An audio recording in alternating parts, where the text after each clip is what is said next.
To lead in the race for AI, you need three things: world-class research talent, a massive consumer market, and a financial system willing to bet big on unproven ideas.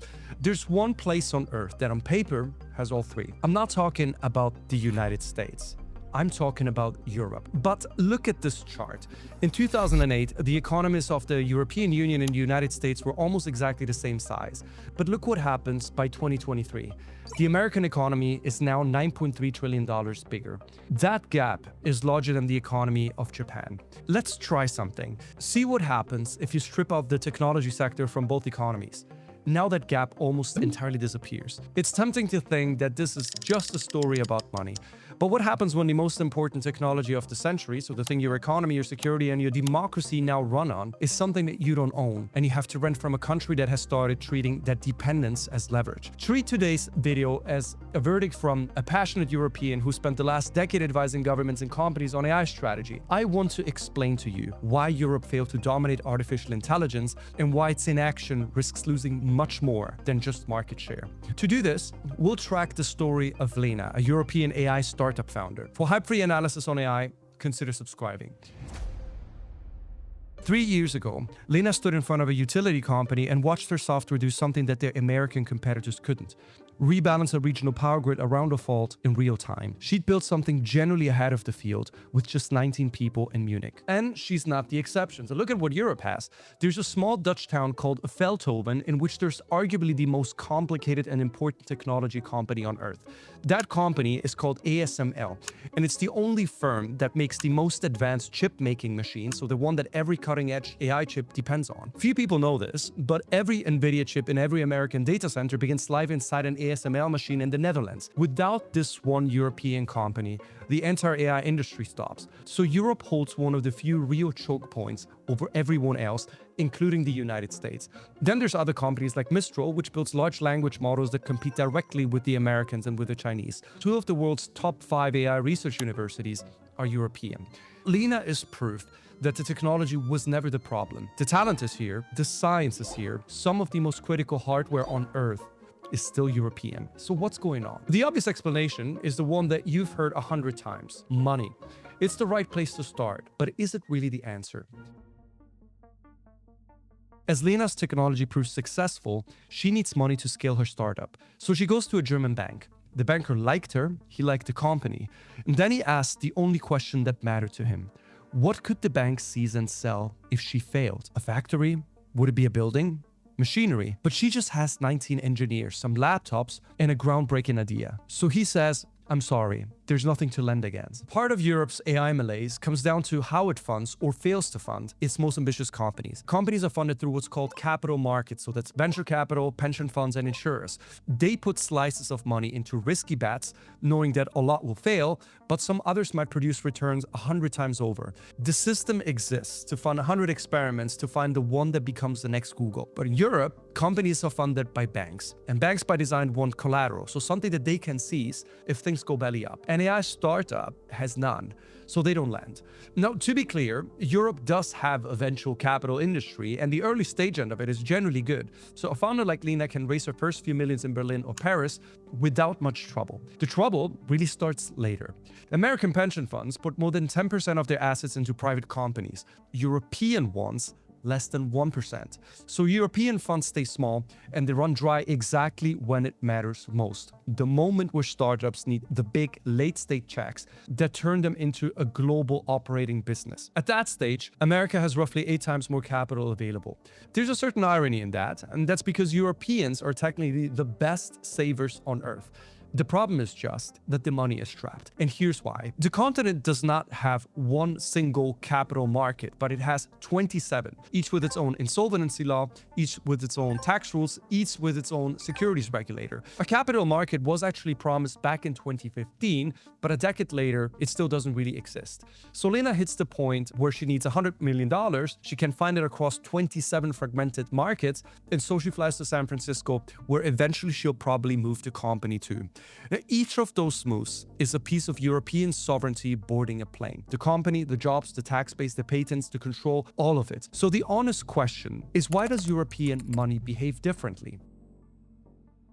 This year, Lena made a hire that broke her heart a little. With limited money, her 20th employee wasn't an engineer, but a compliance officer. Someone whose entire job is paperwork about the AI, not the AI itself. An American competitor her size doesn't make that hire. They ship instead. That decision is Europe's regulation problem in one frame. Europe prides itself on having built the most comprehensive tech rulebook on earth to protect its citizens. So GDPR for data, which is needed for developing AI, and the AI Act for artificial intelligence itself. The rules have legitimate goals, and this video is not really an analysis of whether they are good or bad. The question is much rather who pays for them. After GDPR, large American tech firms saw profits fall around 4.5%. That's not a problem to build Meta, you would think. But small firms in the same sector saw them fall by 12%. The AI Act compliance market alone is now forecast to be worth billion euros by 2030. That's an entire industry built not to make AI, but rather to focus on how to fill the forms about it.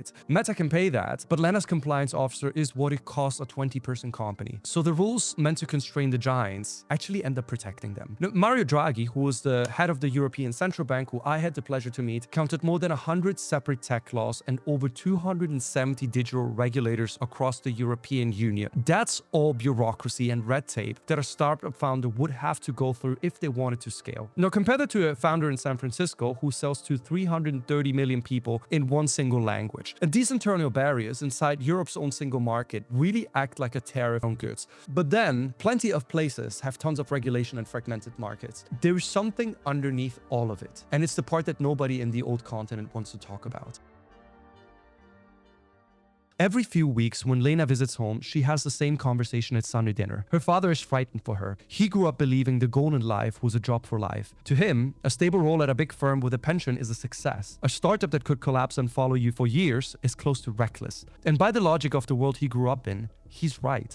Part of the problem of Europe's AI ambitions maybe its mindset. A French economist named Augustin Landier tried understanding why entrepreneurs behave so differently across the Atlantic, and his answer pointed past the issue of money and regulation to something deeper. In America, if your company fails, you could say you tried at least, and investors will probably back you again. In much of continental Europe, if your company goes belly up, the assumption is that you weren't good enough. Landier showed mathematically what this does. When the cost of failing is catastrophic, founders pick safe projects. You don't try to build the next Google when being wrong could end your career. And that shapes how much risk investors take on, how bold the vision of research and founders can be. This is reflected also on the policy level. The European Union appointed its first ever envoy for industrial AI in June 2026. That's one figure to drive strategy and advise the president directly. They chose Jim Hagemann-Snabe. He's Siemens and the former co-CEO of SAP, the one generally global software company that Europe built.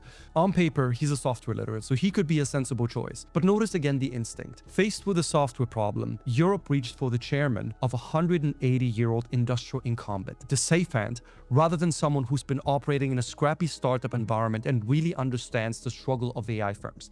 This mindset problem is, in my opinion, really the connective tissue.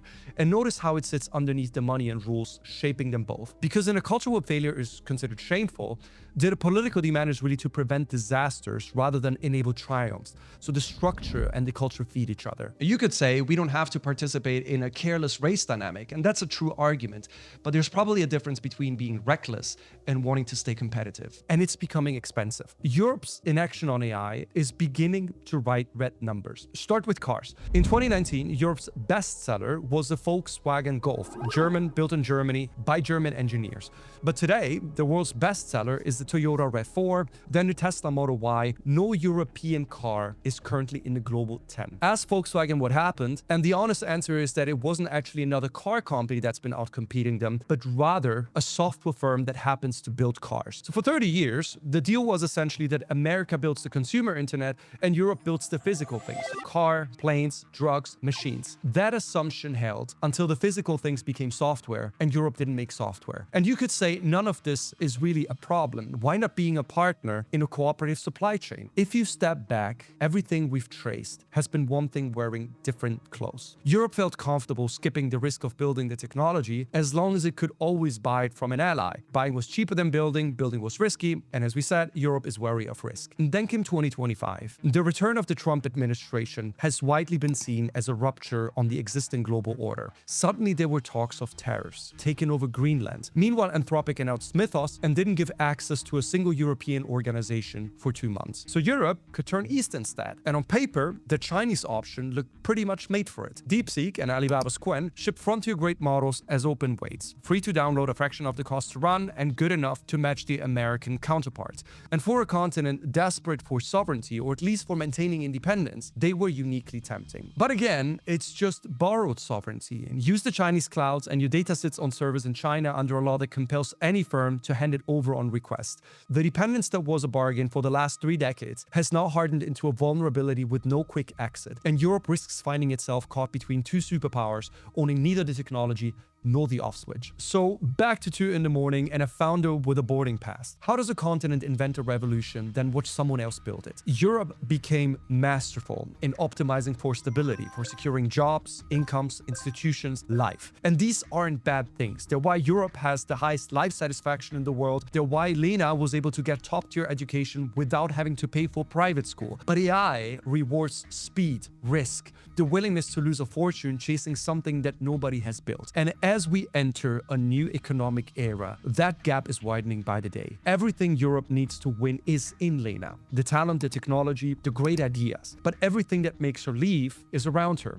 The money it traps, the rules it stacks against the small founders, the culture that asks why she didn't play it safe. And don't get me wrong, because I love Europe. And the good news is that actually there's been a lot of proposals and solutions brought forward to this problem. One being, for example, the Draghi reports, which provides pages and pages of recommendations. Whether Europe will muster up the courage for radical reform is still to be determined, because for half a century, Europe has invented the future, trained the researchers, written the rules, but then it handed it to someone else. Thanks for watching. If you enjoyed this type of content, consider subscribing. Let me know in the comment section, what do you think should Europe do next? And I'll see you in the next one.